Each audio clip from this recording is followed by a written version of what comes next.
Why are you here? Why did you incarnate here now on earth? Why were you born into a sea of stimulation, aggravation, and information in the illusion of chaos, fear, and confusion? You are here to give it all up. You are here to see if you can give up your attachment to the illusion, your somebodyness. Can you give it all up? Can you stop thinking? Why? Because thinking keeps us attached to our somebodyness. Thinking keeps us attached, right? Because the sea of stimulation, aggravation, information perpetuates the cycles of thought, which has us thinking we're somebody doing something, which has us thinking we're in control. All suffering assumes control, which has us thinking we know. Can you give it all up? Your attachment to your senses and to your mind and to the whole game, to the illusion. That's the name of the game. That's why you're here. You are here to give it all up. Give up the separation to come back to the whole in the center of the circle. Stand in the center of the circle and allow all things to take their course. Be the observer. This is why you are here. Because when you are in the present moment, you are surrendered, right? You're giving up thought. You're giving up control. And when you do that, you're allowing the divine to come into your house, right? The ego's throwing a house party with all those thoughts. The divine's knocking at the door, but you can't hear. You can't hear. There's too much noise, right? And as soon as you enter the present moment, stop thinking, the ego and all the thoughts say this party's lame. They get out of here because then the ego says, oh yeah, the DJ, the ego, he goes away too. And then the divine walks right in. And this is your higher self. This is how you allow God to work through you. This is how we free ourselves, and this is how we free the world. And this is why you're here. You're here to practice presence and purification, because that's all there is to do. Is to aid in the calming of the mind, so you can stay present longer, to be the observer, which is allowing God to work through you in the present moment as your higher self. That is why you're here. Thank you for joining me, for sharing this journey, the one path. Really, there's nothing else to do. There's nothing to do but to do nothing. Because we're not really doing anything anyway. We're just simply attached to the doer. We think we're somebody doing something. We think we're in control. But what happens when you stop thinking? What happens when you stop thinking long enough to become the observer and you realize we're simply just nature running off, chemistry and conditioning, and we're not actually doing anything? So there's no need to judge ourselves or others. There's no need to get caught in the past or the future, right? All this stress when you're in the present moment goes away because you don't have an attachment to your somebodyness or to controlling things. You don't think you're somebody in control because you stop thinking and you're the observer. This is what happens when you stop thinking long enough. This is why there's so much stimulation in the illusion, because they want us to keep thinking, because that keeps us in our ego, our somebodyness, right? That keeps us identifying with the actor, the doer, and that keeps us caught in the cycles of suffering, which is what they need to be able to feed off of us energetically. So how do we free ourselves from everything?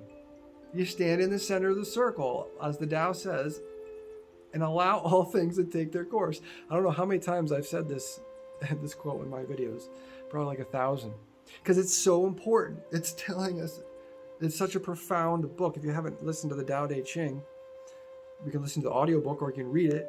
There's a good audiobook on YouTube. Give it a listen and listen to some of these profound teachings that have come through this vessel of the Tao Te Ching. Do your work and step back. Not knowing is true knowledge. Presuming to know is a disease. First, you realize you are sick, and then you can move toward health. That's another good one. There's so many good ones, right? But stand in the center of the circle and allow all things to take their course. Be the observer and watch nature run off. Watch chemistry and conditioning, and don't attach yourself to the somebodyness, because things like guilt, shame, regret, sin, judgment, all these things assume control. When we judge ourselves, when you judge ourselves for something, like, why did I do that? Why did I eat this? Why did I do this bad habit, or things we do to cope with being out of balance or being, right? Well, we don't need to do that. That assumes control. We assume that we could have made a different choice. You can only ever act based off of your chemistry and your conditioning. You can only ever make one decision, and that's the decision you make. Because whatever happens was always going to happen because it happens. That's the only thing that was ever going to happen. Whatever happens, that was the only thing that was ever going to happen. You or nobody else was ever going to change that, because we're simply nature running off. And once we take and accept this perspective, which is the present moment, surrender, we free ourselves from all this suffering, because we don't assume control anymore, and we don't think we're somebody doing something. We realize we're just observing this vessel. We are God observing itself. This is why you are here. Very important. And this is how we ascend. Our consciousness ascends out of this, as the law of one says, these different levels, right, or the densities. We're third density beings, and Jesus was apparently a fourth density being and came back down into the third density, which is us right here and humans on earth, to help us. And look what he did. What did he tell us to do? What did he do? Presence and purification. What did he say to do? Surrender. Give it all up to God. Allow God to work through you. Well, Jesus was present all the time. He was literally God working through him. That's why he was so powerful. And everything he did. Healing people, right? Creating food, which is things, all these gurus who are doing the same thing, the cosmic consciousness, they are manifesting food. They're healing people. They are like Christ-like figures, but some of them aren't as well known. Yogananda talks about a few of them in his book, Autobiography of a Yogi. A profound book. I was led to this book. Specifically, the universe led me to Yogananda in Autobiography of a Yogi through the illusion, basically, right? I was shown Yogananda's likeness driving a car by me as I heard his name coming out of the radio on my car at the same time, and this led me to his book, which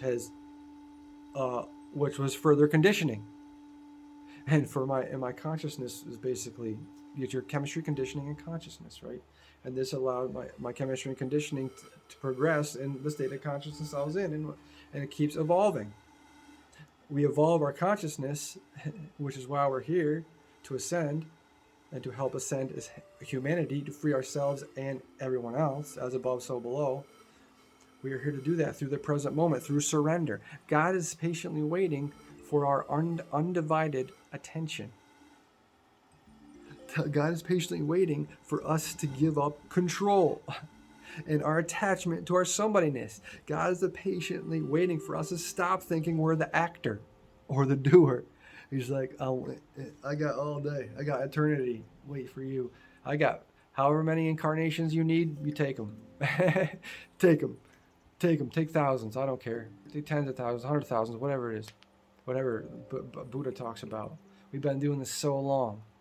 Imagine a mountain a mile high by a mile wide by a mile long, right? And every 100 years a bird comes and drops a silk blanket over it. This is not exact, right? Over the mountain. A silk sheet over the mountain.